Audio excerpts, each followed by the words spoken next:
శ్రీమాత్రే నమః. అమ్మతో ప్రయాణానికి స్వాగతం. అందరికీ కూడా అమ్మవారి యొక్క ఆశీస్సులు ఉండాలని మనస్ఫూర్తిగా కోరుకుంటూ, ఈరోజు భాద్రపద మాసం చివరి మాసం గురువారం. ఈ రోజున స్వామివారి యొక్క ఈ కథను వింటే గురు అనుగ్రహంతో పాటు దత్తాత్రేయుని యొక్క సంపూర్ణ అనుగ్రహం మనపై ఉంటుంది. కాబట్టి భక్తి శ్రద్ధలతో ఈ కథను వినండి. పూర్వం ఆర్యావర్తం అనేటటువంటి ఒక చిన్న పల్లెటూరు. ఆ ఊరిలో ఒక బ్రాహ్మణుడు వేదాంగ పారంగతుడు, సర్వ సద్గుణ సంపన్నుడు, సర్వ సౌమ్యుడు, శాంత స్వభావి, ధర్మపత్ని సమేతుడై యజ్ఞ యాగాది క్రతువులను నిర్వహిస్తూ ఆచరిస్తూ ఉండేవాడు. కానీ ఎంతకు వారికి మాత్రం సంతానం కలగలేదు. ఇక మన బ్రతుకులు ఇంతే, ఈ తనువును ఈ విధంగా రాలిపోవలసిందే అని దిగులు చెందుతూ ఉన్నటువంటి ఆ నడి వయసులో వారికి కలలు ఫలించి ఆమె కడుపు పండింది. 10 నెలలు మోసి పండంటి మగబిడ్డకు ప్రసవించింది. బంగారు మేనిఛాయతో, దివ్యమైనటువంటి తేజస్సుతో, సౌందర్య రాశిలా ఉన్నాడు ఆ పిల్లవాడు. రోజులు గడుస్తున్న కొద్దీ ఆ పిల్లవాడు అంధుడని, చెవిటివాడని, మూగవాడని ఆ తల్లిదండ్రులు గుర్తించి బోరున విలపించారు. అవిటివాడైతేనేమి, కొడుకు పుట్టాడు అంతే చాలు అనుకొని గుండెలు రాయి చేసుకొని మరీ బ్రతుకుతూ ఉన్నారు. అల్లారు ముద్దుగా ఆ పిల్లవాడిని పెంచుకుంటూ ఉన్నారు. సుమతి అని నామకరణం చేసి సంబరపడ్డారు. ఏనాటికైనా సరే అతను ఆరోగ్యవంతుడవుతాడని ఆశతో ఎదురు చూస్తూ జీవితాన్ని గడుపుతూ ఉన్నారు. కానీ అది అడియాశ అయ్యింది. ఎలాంటి చైతన్యం లేనటువంటి జడ పదార్థంలా సుమతి ఎదుగుతూ ఉన్నాడు. 8 ఏళ్లు వచ్చాయి. వయసుకు తగినటువంటి బుద్ధి మాత్రం వికసించలేదు. కానీ ముఖవర్చస్సు మాత్రం అద్భుతంగా ఉండేది. ఉపనయనం చేసి కనీసం గాయత్రినైనా సరే జపిస్తే ఫలితం కలుగుతుందని ఆ తండ్రి ఆశపడి ముహూర్తం ఏర్పాటు చేసి ఒడుగు జరిపించాడు. చెవిలో గాయత్రి మంత్రం జపించాడు. విన్నటువంటి అలికిడి ఆ పిల్లవాడి యొక్క ముఖంలో కనిపించలేదు. తండ్రి గాంభీర్యం అంతా కూడా సడలిపోయింది. అయ్యో నాయనా, ఇంత జడుగుగా ఉన్నావేరా అంటూ ఆ పిల్లవాడిని గుండెలకు హత్తుకొని బోరున విలపించాడు. పిల్లలు లేనంతకాలం అదొక్కటే దిగులు. ఇప్పుడు నిన్ను పెంచి పెద్ద చేయడం అనుక్షణం మాకు అగ్ని పరీక్ష అంటూ దుఃఖించాడు. ఏ జన్మలో ఏం పాపం చేశానో కానీ ఇలాంటి పిల్లవాడిని ఆ భగవంతుడు అనుగ్రహించాడని, ఇది కూడా ఒక పరీక్షే అని ఆ దంపతులు ఒకరిని ఒకరు ఓదార్చుకుని దుఃఖిస్తూ ఉన్నారు. అలా ఒకరోజు సాయంకాలం సంధ్యను ఉపాసింపజేసి 9 ఏళ్ల సుమతిని ఒళ్ళో కూర్చోండబెట్టుకొని, తనయ ఉపనయనం చేశాను, వేదాధ్యాయానికి నీకు వయసు వచ్చింది, గురుకులంలో వేస్తాను, గురుసేవ చేసుకుంటూ చదువుకో, బాగా వివేకాన్ని సంపాదించుకో, వయసు వచ్చాక వేదాధ్యాయనం అయిపోయిన తర్వాత అనువైనటువంటి సంబంధం చూసి నీకు వివాహం జరిపిస్తాను, గృహస్థాశ్రమం ధర్మబద్ధంగా నడిపి నీ బాధ్యతలను నెరవేర్చి వానప్రస్థాశ్రమం స్వీకరించి ఆ తరువాత అనుబంధాలన్నీ కూడా తెంపుకొని సన్యాసం పుచ్చుకో, ఆ దీక్షతో నీకు ముక్తి లభిస్తుంది. సుమతి అంతా కూడా శ్రద్ధగా వింటున్నాడు. అతనికి అన్నీ తెలుస్తున్నాయి అనేటటువంటి భ్రమతో పాపం ఆ పిచ్చి తండ్రి ఇంతటి బోధ చేస్తూ ఉన్నాడు. సుమతి మాత్రం ఉలకలేదు, పలకలేదు. అసలు అతనికి వినిపిస్తుందో లేదో కూడా తెలియలేదు. తన యొక్క పుత్ర వ్యామోహానికి తానే దిగులుపడి కళ్ళల్లో నీళ్లు కక్కున్నాడు. పాపం ప్రతిరోజు కూడా ఈ తంతు ఇలా జరుగుతూ ఉండేది. ఒకనాటి మధ్యాహ్నం సుమతి హఠాత్తుగా మాట్లాడాడు. తనను తానే నమ్మలేనంతగా ఆశ్చర్యచకితుడై వింటున్నాడు తండ్రి. తండ్రి, మీరంటున్నటువంటి వేదాలు, శాస్త్రాలు, కళలు, కావ్యాలు ఇవన్నీ కూడా నేను ఎన్నోసార్లు అభ్యసించాను. ఇవి ఏమీ కూడా నాకు కొత్త కాదు. గుడ్డి, మూగ, చెవుడు ఇవి అన్నీ కూడా మీ కొడుకుకు ఉన్నాయి. ఇక మీ కొడుకు మాట్లాడటం ఏమిటి అని ఆశ్చర్యపోతూ ఉన్నారు కదూ. ఇందులో ఆశ్చర్యం ఏమీ లేదు. నా కథ చెబుతాను విను. ఇంతవరకు నేను కొన్ని వేల జన్మలు ఎత్తాను. అవన్నీ కూడా నా కళ్ళ ఎదుట బొమ్మల్లాగా కదులుతూ ఉన్నాయి. ప్రతి జన్మలో జరిగినటువంటి ప్రతి విషయం నాకు జ్ఞాపకం ఉంది. ఎందరెందరో తల్లిదండ్రులు, ఎందరెందరో బంధుమిత్రులు, ఎందరెందరో భార్యాపుత్రులు లెక్క పెట్టి చెప్పటం ఎవ్వరి తరమూ కాదు. ఎన్నెన్ని సుఖాలు, ఎన్నెన్ని దుఃఖాలు, ఎన్నెన్ని అనుభవాలు, ఎన్నెన్ని అనుభూతులు తలుచుకుంటూ ఉంటే తల తిరిగిపోతూ ఉంది. నరజన్మలేనా, మృగజన్మలే, పశుపక్షి కీటకాద్రి క్రిముల జన్మలేనా, ఇవన్నీ కూడా నేను అనుభవించాను. ప్రతి పుట్టుక కూడా ఒక నరకం. మలమూత్ర పంకిమలైనటువంటి జననీ జఠర నివాసం. శైశవ, బాల్య, యవ్వన, కౌమార, వార్ధక్యాలలో సుఖదుఖాల వెలుగు నీడలు స్వయంకృతాలు, పరాకృతాలు అన్నీ చాలా రుచి చూశాను. వృత్యజన్మలో కృంగిపోయాను. రాజజన్మలో విర్రవీగాను. పిరికి పందగా పారిపోయాను. మహాశూరుడిగా విజృంభించాను. దరిద్ర, ధనిక, చోర, కిరాతక, జూదరి జన్మలు ఎన్నో ఎత్తి వంచించాను. వంచింపబడ్డాను. త్యాగిగా కీర్తింపబడ్డాను. అలాగే లోబిగా నిందింపబడ్డాను. సర్వాంగ సౌందర్యాలు, అంగవైకల్యాలు అన్నీ గుర్తున్నాయి. అవన్నీ కలిగించినటువంటి నిర్వేదంతో ఈనాడు ఇలా జడ పదార్థంలా మారిపోయి మీ ఇంట్లో జన్మించాను. పూర్వజన్మ స్మృతి లేకపోవడం నిజంగా మానవుడి యొక్క వరం. లేకపోతే నాలాగే అందరూ కూడా జడ పదార్థముల వలె ఉండిపోయేవారు. నిర్వేదంలో మునిగిపోయేవారు. సరే, ఆ జన్మలు, ఆ కష్టాలు, ఆ యొక్క వైరాగ్యాలు వాటి మాటకేం గాని తండ్రి, నీవు చెబుతున్నటువంటి వేదోక్త కర్మల పట్ల నాకు సదాభిప్రాయం లేదు. అవి నాకు రుచింపవు. యజ్ఞయాగాదులు చేయడం, స్వర్గ సౌఖ్యాలు అనుభవించడం, సంపాదించుకున్నటువంటి పుణ్యం ఖర్చు కాగానే మరలా భూలోకంలో గర్భవాస నరకం అనుభవించటం, ఏదో ఒక జన్మ ఎత్తి మరలా దుష్కర్మలు, సత్కర్మలు, నరక యాతనలు, సుఖదుఖాలు అనుభవించడం, మరలా పుట్టడం, మరలా గిట్టడం, ఇంతే కదా జనన మరణ చక్రంలోబడి కొట్టుమిట్టాడటం. దీనికి విసుగు విరామం లేదా? నువ్వంటున్నట్లు కర్మ మార్గం ఇంతకన్నా కూడా ఉత్తమ పదాన్ని అందిస్తుందా? ఇంతకన్నా కూడా ఉన్నత పదం ఉంది. అసలు నీవు గుర్తించావా? జనన మరణాలకు అతీతమైనటువంటి శాశ్వత ఆనందమయమైనటువంటి మనలో మనం పొందేటటువంటి జ్ఞాన మార్గం ఒక్కటే శరణ్యం. నిర్గుణ పరబ్రహ్మను ఉపాసించటం ఒక్కటే జ్ఞాన మార్గం. సర్వసంగ పరిత్యాగము, రాగద్వేషాది ద్వంద్వాలకు లొంగనటువంటి ప్రవృత్తి అలవరుచుకోవడమే జ్ఞానం అంటే. ఇది ఉన్నవాడికి దుఃఖం ఉండదు, కర్మబంధం ఉండదు. జన్మరాహిత్యమే చివరి ఫలం. తండ్రి, ఇది నీవు తెలుసుకోవాలి. ఆశ్చర్యచకితుడైనటువంటి కళ్ళప్పగించినటువంటి ఆ తండ్రి రవ్వంత తేరుకున్నాడు. ఇంతటి జ్ఞాని తన ఇంట పుట్టినందుకు ఆనందం కలుగుతున్నా కూడా చిన్నవాడి యొక్క వైరాగ్య మాటలు అతన్ని కలవరపరిచాయి. ఇక జడుడు అనుకున్నాడు, నేడు జ్ఞాని అయ్యాడని సంతోషించాలో లేక ఈ యొక్క ధోరణికి దుఃఖించాలో ఆగమ్యగోచరంగా ఉంది. నాయనా సుమతి, ఏమిటి నీ మాటలు? ఒక్క నిమిషంలో నీకు ఇంతటి జ్ఞానం ఎలా వచ్చింది? పూర్వజన్మల స్మృతి ఎలా కలిగింది? ఏదైనా కానీ శాపకారణంగా నీవు మా ఇంట జన్మించావా? లేక నన్ను మీ అమ్మను మరలా దుఃఖసాగరంలో ముంచి వెళ్ళిపోతావా? అసలు నీ జన్మ రహస్యం ఏమిటి చెప్పు అని ఆందోళనతో అడిగాడు ఆ తండ్రి. వేదాంగాలు అభ్యసించినటువంటి తండ్రి పుత్రవ్యామోహంతో అలా రోదిస్తూ ఉంటే సుమతికి నవ్వొచ్చింది. ఇలా అన్నాడు, తండ్రి, నీకు పుత్రుడిగా జన్మించడానికి ముందు చాలా శాస్త్రాలు అభ్యసించాను. ఆ ఇంటికి వచ్చిపోయేటటువంటి సాధు సజ్జనులతో సాంగత్యం కలిగింది. వేదాంగ చర్చలు అనేకం చేశాను. ముక్తి మార్గాలు తెలుసుకున్నాను. జ్ఞానం ఉదయించింది. అంతరంగం నిండా వెలుగు నింపుకుంది. ఏకాంతవాసంలో చాలా కాలం గడిపాను. నా యొక్క నియమనిష్టలు పరిపక్వ దశకు వచ్చే సమయంలో, బ్రహ్మ సాక్షాత్కారం లభించేటటువంటి సమయంలో ప్రమాదవశాత్తు మరణించాను. యోగశక్తి కారణంగా అప్పటి నుండి నాకు పూర్వజన్మ జ్ఞానం కలిగింది. సంగాతీత, ద్వంద్వాతీత స్థితి కలిగింది.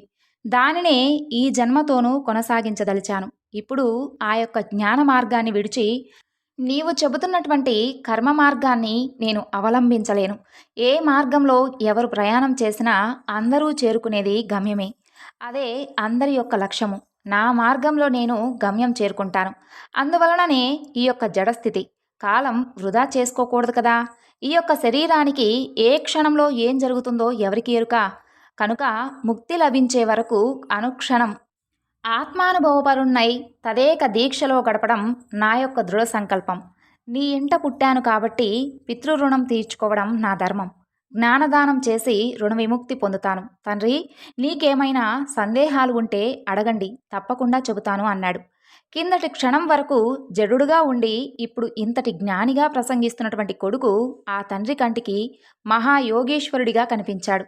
హిమాలయ శిఖరంలా గోచరించాడు. సుమతికి తాను పెట్టినటువంటి పేరు సార్థకమైందని సంబరపడ్డాడు. కుమారా, నాయనా, ఇంతకీ ఇప్పుడు నా కర్తవ్యం ఏమిటి చెప్పు. నేను ఈ జన్మ పరంపరలో ఇలా మునిగి తేలిపోవాల్సిందేనా? దీనికి విముక్తి ఏమిటి? దయచేసి తెలియచెప్పు. కన్న కొడుకుతో మాట్లాడుతున్నాను అనేటటువంటి చనువుతో అడుగుతున్నాను. మహాజ్ఞానితో మాట్లాడుతున్నాను అనేటటువంటి బెరుకు ఆ తండ్రి స్వరంలో వినిపించాయి. సుమతి ముసిముసి నవ్వులు నవ్వుకుంటూ తండ్రితో ఇలా అన్నాడు, తండ్రి, నా యొక్క మాటల మీద మీకు నిజంగా గురి కుదిరింది కదా? అయితే చెబుతాను వినండి. ఈ సంసారము నిస్సారమని ముందు మీరు గ్రహించండి. ఆ తరువాత ఆలస్యం చేయకుండా గృహస్థాశ్రమం వదిలి వానప్రస్థం స్వీకరించి అమ్మతో సహా అడవులకు వెళ్ళి భగవద్ధ్యానం చేసుకుంటూ నిస్సంగత్వం కలిగినటువంటి ఒక మంచి జీవనాన్ని అలవరుచుకోండి. ఆ పైన సన్యాసాన్ని స్వీకరించుకోండి. క్షేత్రజ్ఞ విలువలను గుర్తించి ద్వంద్వ ప్రవృత్తిని జయించండి. ఏకాంతవాసంతో యోగాభ్యాసంతో అంతరేంద్రియాలను నిగ్రహించుకోండి. భిక్షాటనతో దేహాన్ని నిలుపుకుంటూ నిరంతరం జాగరూకుడవై యోగ మార్గాన పయనిస్తే తప్పకుండా జ్ఞానం కలుగుతుంది. భవరోగాలన్నిటినీ కూడా అదే దివ్యమైనటువంటి ఔషధం. జనన మరణాల చక్రము నుండి బయటపడేటటువంటి సాధనం అదే, మరొకటి లేదు. యోగ మార్గాన ప్రయాణం చేయడమే శరణ్యం. ఈ క్షణంలోనే నీవు దృఢంగా సంకల్పించుకో. నాయనా, కళ్ళు తెరిపించావు. ఈ యొక్క సంసారం నుండి బయటపడాలి అనుకోవడమే తప్ప బయటపడేటటువంటి మార్గం తెలియక ధైర్యం చాలక కొట్టుకుంటూ ఉన్నాను. దారి చూపించావు, ధైర్యం కలిగించావు. జన్మల యొక్క పరంపరల నుండి, ఆ యొక్క సుడిగుండం నుండి తప్పించేటటువంటి యోగ విద్య నాకు ఉపదేశించు. ఈ యొక్క భవదాగ్నిలో నాకు మాడిపోతూ ఉన్నటువంటి నా అంతరంగానికి బ్రహ్మజ్ఞానం అనేటటువంటి జడివానతో ఉపశమనం కలిగించు. అవిద్య కృష్ణ సర్పం కాటు వేసి మూర్చపోయినటువంటి నన్ను నీ యొక్క మంత్రోపదేశంతో బయటపడవేయి. ఇల్లు, వాకిలి, ఇల్లాలు, బిడ్డలు, ధనధాన్యాలు ఇలా 1000 పాశాలు ముడివేసుకొని గిలగిలా కొట్టుకుంటూ ఉన్నాను. యోగ విద్య అనేటటువంటి ఖడ్గంతో నా యొక్క బంధనాలన్నీ కూడా ఛేదించి స్వేచ్ఛను ప్రసాదించు. తండ్రి, యోగాభ్యాసానికి కావలసినటువంటి పరిణతి నీకు లభించింది. తప్పకుండా ఉపదేశిస్తాను. వెనుక దత్తయోగీంద్రుడు అలర్కుడికి చెప్పినటువంటి యోగ విద్య నీకు చెబుతాను, శ్రద్ధగా విను. నాయనా కుమారా, నీవు బోధించేటటువంటి యోగ విద్యలో ఈ అంశాలు వస్తాయో రావో, మరలా చివరలో ఈ సందేహాలు నాకు గుర్తుంటాయో ఉండవో, అందుకని ముందే అడుగుతున్నాను. దత్తయోగీంద్రుడు ఎవరు? అలర్కుడు అంటున్నావు, ఆయన ఎవరు? వీరి యొక్క జన్మ వృత్తాంతాలు ముందుగా చెప్పి ఆ పైన యోగ విద్యను చెబుదు కాని. తండ్రి, అడగవలసిందే అడిగావు. వీరిద్దరి గురించి చెప్పకుండా యోగ విద్య ఎలా చెప్పగలను? ముందుగా దత్త యోగీంద్రుణ్ణి ఆవిర్భావానికి, అలాగే ఒక గొప్ప హేతువైనటువంటి పావన గాథ ఉంది, చెబుతాను విను. ప్రతిష్టానపురంలో కౌశికుడు అనేటటువంటి బ్రాహ్మణుడు ఉండేవాడు. అతని భార్య పేరు సుమతి. పేరుకు తగినటువంటి గుణవతి, మహాపతివ్రత. కొంతకాలంగా వారిద్దరి యొక్క సంసారం అన్యోన్యంగా సాగింది. ఉన్నట్టుండి కౌశికుడికి ఏ పూర్వజన్మ పాపమో కుష్ఠరోగం సోకింది. రోజులు గడుస్తున్న కొద్దీ రోగం ముదిరిపోయి తనువంతా చీము, నెత్తురు కారుతూ ఉంటే సుమతి మనసులో కూడా ఏవగించుకోకుండా అతని శరీరాన్ని నీటితో కడిగి మెత్తని గుడ్డలతో ఒత్తి వైద్యులు ఇచ్చినటువంటి తైలములను మృదువుగా రాస్తూ ఉండేది.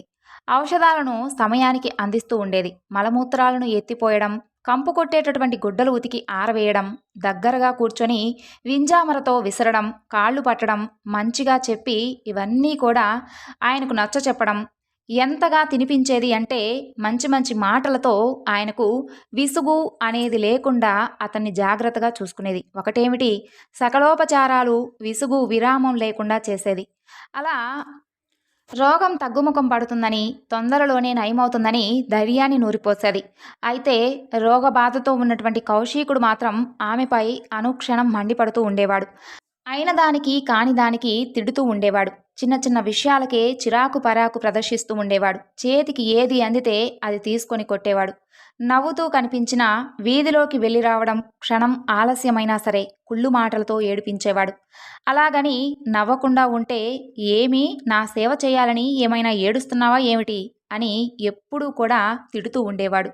పాపం సుమతికి నవ్వాలో ఏడవాలో కూడా తెలియదు. ఇది రోగ లక్షణం కాబోలు అని అనుకొని అలాగే సహనంతో, ప్రేమతో, భక్తితో సంవత్సరాల తరబడి సేవలు చేస్తూ ఉంది. అలా ఒకరోజు ఉదయాన కౌశికుడికి శరీరం అంతా కూడా శుభ్రం చేసి, విభూది రేఖలు దిద్ది, శుభ్రమైనటువంటి వస్త్రాలు కట్టి, ఇంటి ముంగిట పంచలో మంచం వేసి, మెత్తని పడకలు ఏర్పరిచి సుఖంగా కూర్చోబెట్టి తాను వంట పనుల్లో తలదూర్చింది. ఇక కౌశికుడు కులాసాగా వీధిన వచ్చే పోయే వారిని పలకరిస్తూ, పుండ్ల మీద వాలుతూ ఉన్నటువంటి ఈగల్ని తోలుకుంటూ సరదాగా ఉన్నాడు. అంతలోకి ఒక మెరుపు తీగలాంటి అమ్మాయి నడుచుకుంటూ ఆ వీధిలోకి వచ్చింది. 16 ఏళ్ల పడుచుపిల్ల. ఆ పిల్ల చూపు మన్మథ బాణంగా ఉంది. ప్రతిష్టానపురంలో పెద్ద పెద్ద ధనవంతుల కుమారులను సైతం తన వెంట తిప్పుకుంటున్నటువంటి సానిదాని కూతురు ఆ పిల్ల. కౌశికుడి కంటపడింది. కళ్ళు జిగేలుమన్నాయి.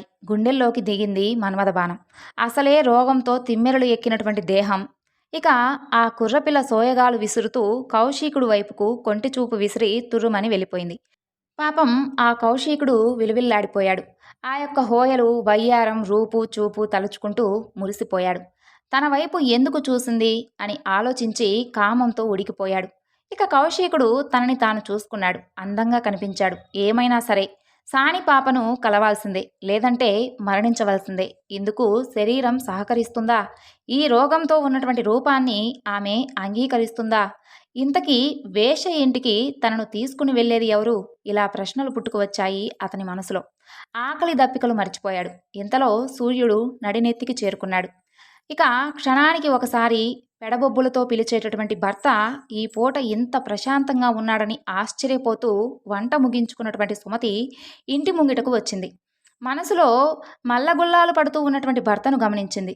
ఆ తరువాత ప్రేమగా సరసన కూర్చుంది. వంట ఆలస్యమైందని కోపం వచ్చిందా? లేవండి, వడ్డిస్తాను అంటూ అతన్ని లేవనెత్తేటటువంటి ప్రయత్నం చేసింది. కోపంగా కౌశికుడు విదిలించుకున్నాడు. సుమతి నివ్వెరపోయింది. లేచి లోపలికి వెళ్ళబోయింది. ఇంతలో కౌశికుడు ఆమె చెయ్యి పట్టుకుని కూర్చోపెట్టి, సుమతి, ఇవాళ నాకు ఆకలిగా లేదు అని సరసమైనటువంటి చూపుతో అన్నాడు.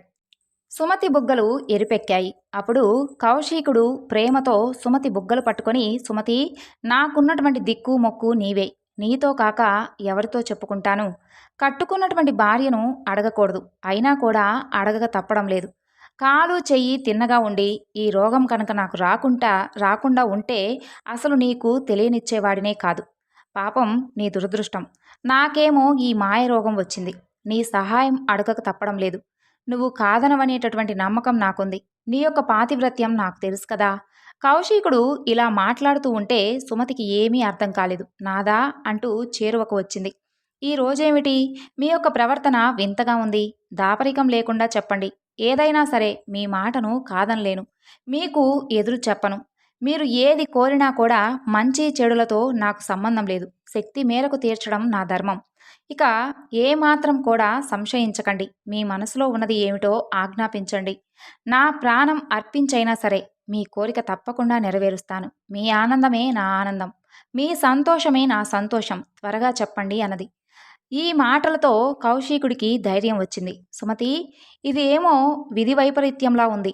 దైవలీలలన్నీ కూడా చిత్ర విచిత్రంగా ఉంటాయి. ఆరోగ్యం అన్ని విధాలా బాగున్న రోజులలో, నిండు యవ్వనంలో ఏ రోజు కలగనిది ఈ రోజు కలిగింది. నాకు ఆ కోరిక కలిగింది. ఎంత వింత సుమతి! మన వీధికి ఏనాడైనా కానీ సానిపాపలు రావడం నీవు చూసావా? విన్నావా? అదే ఆశ్చర్యం. ఇందాక ఒక సానిపాప మన వీధిలో నడుచుకుంటూ వెళ్ళింది. మన ఇంటి ముందు క్షణం నిలబడి కొంటె చూపులను నా గుండెల్లో గుచ్చి వెళ్ళింది. నా మనస్సంతా కలిచివేసింది. ఇప్పుడు శరీరంలో కొత్త రోగం ప్రవేశించింది. ఆ రోగం పోవాలంటే సానిపాపను కలవవలసిందే. ఇప్పుడు నేను శారీరకంగా మన ఇంట్లో ఉన్నాను కానీ మానసికంగా మాత్రం ఆవిడ వద్ద గడుపుతూ ఉన్నాను. చకచకా నడిచి వెళ్ళగలిగినటువంటి శక్తి నాకు లేదు. మాయరోగం నా కాళ్ళు చేతులు తినేసింది అంటూ దుఃఖవదనంతో చెప్పాడు. నాదా, ఇంత చిన్న పనికి హైరానా పడతారెందుకు? నేను ఏమనుకుంటున్నానో అని మీరు చింతించవలసినటువంటి అవసరం లేదు. మీ ముఖంలో ఇలాంటి కాంతి తేజస్సు నేను చూసి ఎన్నాళ్ళయిందో. మీ ఆనందం కన్నా నాకేం కావాలి? దానికోసం నేనేం చెయ్యాలో చెప్పండి. కాళ్ళు చేతులు ఆడడం లేదని, నడవలేనని బాధపడకండి. నేను తీసుకుని వెళ్తాను. భుజాలపై కూర్చొని పెట్టుకొని మీకు ఎలాంటి శ్రమ కలగకుండా హాయిగా తీసుకుని వెళ్తాను. ముందు లేవండి, భోజనం చేయండి, కాసేపు విశ్రాంతి తీసుకోండి. ఈలోగా సాయంకాలం అవుతుంది. స్నానం చేయించి పట్టు వస్త్రాలు కట్టించి చందన సుగంధ ద్రవ్యాలు చల్లి మిమ్మల్ని అలంకరించి సానివాడకు తీసుకుని వెళతాను. నాది బాధ్యత. లేవండి, భోజనం చేదురుగాని అంటూ సుమతి భర్తను ప్రేమగా అనునయంగా మాట్లాడుతూ లేవనెత్తింది. ఇక కౌశికుడు ఏదో కొత్తగా శక్తి ఆవరించినట్లుగా లేచేందుకు తన యొక్క ప్రయత్నం తాను చేశాడు. పూర్తిగా సుమతిపై వాలిపోకుండా తనకు తాను నిలబడడానికి ప్రయత్నం చేశాడు. సుమతి, ఒక చేత్తో నిన్ను పట్టుకుంటాను, ఒక చేత్తో గోడను పట్టుకుంటాను. ఈ యొక్క ఆసరా ఉంటే నాకు చాలు. ఏదో కొత్త శక్తి ఆవరించింది. నన్ను నెమ్మదిగా నడిపించు. వస్తాను. తొందర పెట్టుకొని నా యొక్క ప్రయత్నాన్ని విఫలం చేయకు. చిన్నగా నడుచుకుంటూ వంటగదిలోకి వెళ్ళాడు. సుమతి కాళ్ళు కడిగి తుడిచి పీట వేసి కూర్చోబెట్టింది. వండినటువంటి పదార్థాలన్నీ కూడా విస్తరిలో వడ్డించి ముద్దలు చేసి ప్రేమగా తినిపించింది.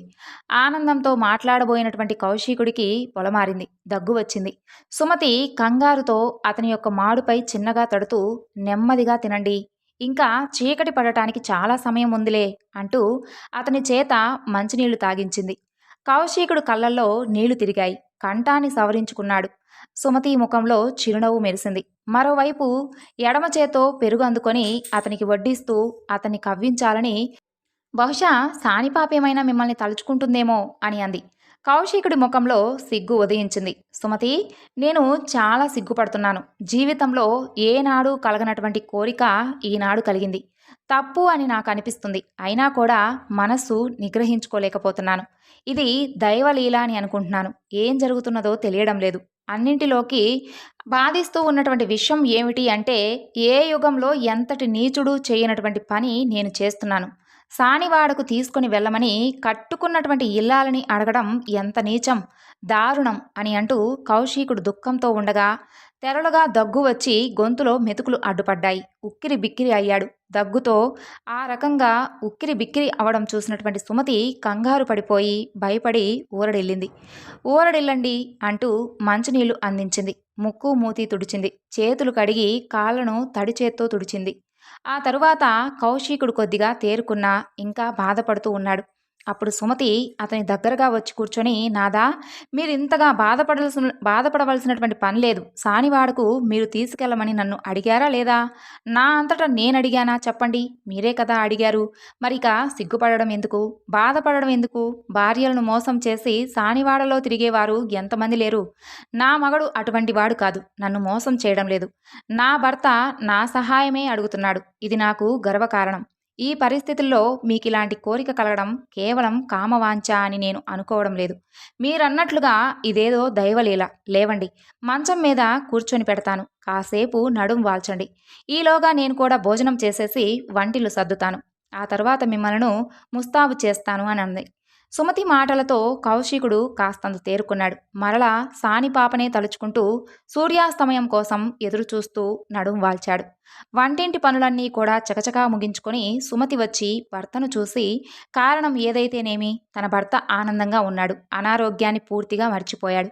ఇది చాలు అని తృప్తిపడి భర్తను లేవదీసి పీట వేసి దానిపై అతన్ని కూర్చోబెట్టి కుష్ఠరోగంతో కుళ్ళి ఉన్నటువంటి శరీరంపై ఉన్నటువంటి ఆ కట్లన్నీ విప్పి చీము నెత్తురు అన్నీ కూడా శుభ్రం చేసి మందులు రాసి కొత్త వస్త్రాలతో కట్లు కట్టింది. ఆ తరువాత రోగ కారణంగా సగానికి పైగా తినేసినటువంటి చేతివేళ్ళు, కాలివేళ్ళు అవన్నీ కూడా కనపడకుండా జాగ్రత్తలు తీసుకుంది. ఇక రసికంపు రాకుండా పరిమళ ద్రవ్యాలు శరీరమంతా కూడా పులిమింది. నొసట విభూది కుంకుమ అద్దింది. పట్టుపంచ కట్టించింది. పట్టు శాలువ 2 భుజాల నిండుగా కప్పి అటూ ఇటూ అందంగా వేలాడే విధంగా సర్దింది. మల్లెల దండలు మెడలో, చేతి మణి కట్టులకు అలంకరించింది. గుండెల మీద, భుజాల మీద మంచి గంధం రాసింది. కౌశికుడు పెళ్లి కొడుకులా తయారయ్యాడు. నీళ్లు నిండినటువంటి కళ్ళతో సుమతి కళ్ళల్లోకి చూసి, సుమతి, ఉదయం కనిపించింది సానిపాప. సూర్యుడు అస్తమిస్తున్నా నన్ను మాత్రం వదలడం లేదు. హృదయంలో హత్తుకొనిపోయింది. ఆ సానిపాపను చూసినటువంటి చూపు, ఆమెను పొందలేకపోతే నేను మాత్రం బ్రతకలేను అని చెప్పాడు. సుమతి హఠాత్తుగా ఏదో జ్ఞాపకం వచ్చినట్లుగా ఇంట్లోకి వెళ్ళి అద్దం తెచ్చి భర్తకు చూపించింది. మందగించినటువంటి చూపుతో కౌశికుడు అద్దంలో తన యొక్క బింబాన్ని చూసి మురిసిపోయాడు. వేశ్యలకు బంగారం ప్రాణమంటారు కాబట్టి తన మెడలో ఉన్నటువంటి కాసుల హారాన్ని తీసి భర్త మెడలో వేసింది. నాదా, సూర్యాస్తమవుతుంది. ఇక బయలుదేరుదాం. వేశ్య వాటిక మన ఇంటికి చాలా దూరం. మధ్యలో శ్మశానం దాటాలి.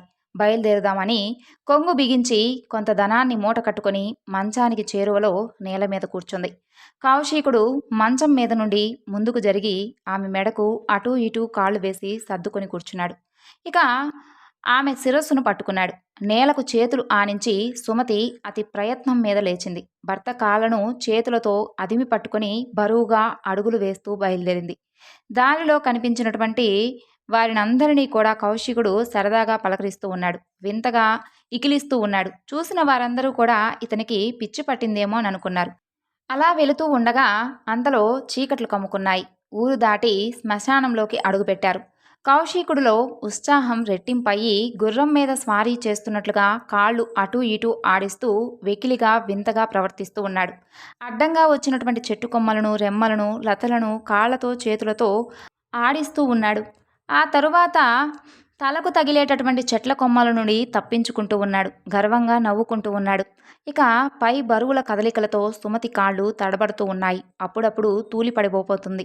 చెట్టు కొమ్మలు గీసుకుంటున్నా, కాళ్ళ కింద ముళ్ళు రాళ్ళు ఉన్నా లెక్క చేయకుండా నడుస్తూ ఉంది. ఎటు చూసినా కూడా కారు చీకటి. ఏనాడు చూసి ఎరగనటువంటి ప్రాంతం, దారి ఎటు వెళ్తుందో కూడా తెలియనటువంటి ఆ స్థితిలో ఉంది సుమతి. ఇక అయినా కూడా నడుస్తుంది. ఇంతలో చంపేశావురా నీచుడా అంటూ మూలుగులాంటి ఒక కేక వినిపించి నివ్వెరపోయింది సుమతి. ఎవరది అంటూ ఆ మూలుగు వినిపించిన వైపుకు చూసింది. చేరువలోనే మానవ శరీరం కొరత వేయబడి కొన ఊపిరితో కొట్టుమిట్టాడుతూ ఉన్నటువంటి వ్యక్తి కనిపించాడు. చీకటిలో ఎవరో పోల్చుకోలేకపోయింది సుమతి. ఎవరు స్వామి తమరు అని అంది భయం భయంగా. నన్నే గుర్తుపట్టలేకపోయావా? నేను మాండవ్య మహర్షిని. ఈ దేశం ఏలేటటువంటి మహారాజు గర్వాంధుడై నాకు చౌర్యం అంటగట్టి కొరత వేయించాడు. పరమాత్మను ధ్యానం చేసుకుంటూ ప్రాణాలు పోగడకు ఎదురు చూస్తూ ఉన్నాను. నీ భుజాల మీద స్వారీ చేస్తున్నటువంటి ఈ దుష్టుడు నా తలపై తన్నాడు. ప్రాణం జిల్లార్చుకుపోయింది. మహర్షి అనేటటువంటి మర్యాద లేదు. మనిషి అనే గౌరవం లేదు. చావుకు సిద్ధంగా ఉన్నాననే దయ లేదు. దీనికి వీడు తప్పకుండా శిక్ష అనుభవించాల్సిందే. వీడు సూర్యోదయం అయ్యేలోగా మరణించవలసిందే. ఇది నా శాపం అన్నాడు. పాపం సుమతి నిలువున వణికిపోయింది. మహర్షి కాపాడండి అని అంటూ తన 2 చేతులు జోడించి కన్నీరు మున్నీరుగా విలపిస్తూ పాదాలపై పడి ప్రాధేయపడలేనటువంటి స్థితిలో ఉన్నాడు. నా భుజాలపై ఉన్నది ఎవరో కాదు, నా భర్త కౌశికుల వారు. మేము మీకు తెలియని వాళ్ళం కాదు. వీరి యొక్క ఆరోగ్యం బాగున్న రోజుల్లో తమరికి నేను చాలా మార్లు అతిథి మర్యాదలు చేసుకున్నాను. ఇటీవలే ఈ రోగంతో ఈయన ఇలా ఉన్నారు. కుష్ఠరోగంతో పరితపిస్తూ ఉన్నారు. పాపం ఏం చేస్తున్నారో వారికి కూడా తెలియడం లేదు. కాళ్ళు చేతులు తిమ్మిరులెక్కి పాపం స్పష్ట జ్ఞానాన్ని కోల్పోయారు. వీరి యొక్క చిన్ని కోరిక తీర్చడానికి నేను భుజాల మీద మోసుకొని వెళ్తున్నాను. పాపం పొరపాటున వీరి కాలు మీ యొక్క శిరస్సుకు తగిలింది. కావాలని తెలిసి చేసినటువంటి పొరపాటు కాదు. కావాలని చేసిన అవమానం కాదు. మిమ్మల్ని అర్చించి ఆశీస్సులు పొందవలసిన వాళ్ళం. మీరు అనుగ్రహిస్తే మాకున్నటువంటి రోగాలు సైతం నశించిపోతాయి. తెలియక జరిగినటువంటి ఈ తప్పును కాయండి. నా అవస్థ చూస్తున్నారు కదా, ఉపసంహరించండి. ఆరోగ్యం కుదుటపడేటట్లు ఆశీర్వదించండి. జన్మ జన్మలకు మీకు నేను రుణపడి ఉంటాను అన్నది. మాండవ్యుడు బాధతో మూలిగాడు. అతని నోటి వెంట, చెవుల నుండి, ముక్కు నుండి రక్తం దారలు దారలుగా కారుతూ అతని యొక్క భుజాల నుండి కారుతూ నేల మీద మడుగులు కట్టింది. మహర్షి, మీ యొక్క పరిస్థితి దయనీయంగా ఉంది. చివరి దశలో ఉన్నటువంటి మీకు ఏ ఉపకారం చేయలేకపోతున్నాము. ఇది గృహస్థాశ్రమానికే విరుద్ధం. ఇందుకు సిగ్గుపడుతున్నాను. నా భర్తను ఈ నేల మీద దించలేను. దించి మరలా భుజాల మీద ఎత్తుకోలేను. అశక్తురాలిని, నన్ను క్షమించండి. మహారాజు గర్వాంధుడు. వారికి చెవులే కాని కళ్ళు ఉండవు. సరే, కారణం ఏదైతేనేమి మీరు ఈ యొక్క భవసాగరం నుండి మరికొద్ది సేపట్లో విముక్తులు కాబోతున్నారు. యోగ విద్యాంగ పారంగతులు మీకు శిరస్సు వంచి చేతులు జోడించి నమస్కరిస్తున్నాను. ఇదే సాష్టాంగ నమస్కారం అని అనుకోండి అన్నది. అప్పుడు ఆ మహర్షి ఆమెతో, సాధ్వి, నీ యొక్క పతిసేవ నన్ను ఎంతగానో సంతోషపరిచింది. అయినా ఇచ్చినటువంటి శాపం తొలగించలేనటువంటి అశక్తుణ్ణి. ఇది కూడా దైవలీల. అందుకే నా నోటి నుండి శాపం అలా వచ్చింది. వెంటనే శిరస్సు పగిలిపోవుగాక అని నేను అనలేదు కదా. సూర్యోదయం వరకు వ్యవధి ఉంది కదా, ప్రయత్నించు. నీ భర్తను కాపాడుకోగలుగుతావు. నీ యొక్క పాతివ్రత్యమే నీకు శ్రీరామరక్ష. వెళ్ళిరా, శుభము కలుగాక అని అన్నాడు. అప్పుడు ఆ సుమతి, చాలు మహర్షి, చాలు. ఇంతటి యొక్క ఆశీస్సులు మీరు ఇచ్చారు, సంతోషం. ఇక నాకు భయం లేదు. కానీ ఉపచారములు చేయవలసినటువంటి సమయంలో మిమ్మల్ని ఈ శ్మశానంలో ఒంటరిగా వదిలి వెళ్ళిపోతున్నాను, క్షమించండి. మీకు ఉత్తమ గతులు కలుగగాక అని అక్కడ నుండి వెళ్ళిపోయింది. ఆ తరువాత సుమతి భారంగా ఊపిరి పీల్చింది. ఈ వివరణ ఇంతటితో ముగిస్తున్నాను. మరొక వీడియోలో దత్తపురాణంలోని ఈ కథను మరలా తెలియజేస్తాను. సర్వం శ్రీ లలితార్పణమస్తు. స్వస్తి.